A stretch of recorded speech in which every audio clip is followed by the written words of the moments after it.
هذه الشيلة إهداء من أم بندر لحفيدتها نورة ماجد بمناسبة زفافها.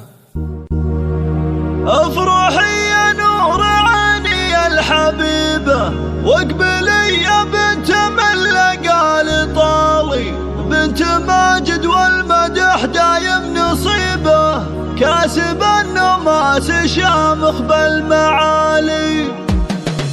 افرحي يا نور عيني الحبيبة، افرحي يا نور عيني الحبيبة، واقبلي يا بنت من لقى طالي، بنت ماجد والمدح دايم نصيبه، بنت ماجد والمدح دايم نصيبه، كاسب النماس شامخ بالمعالي.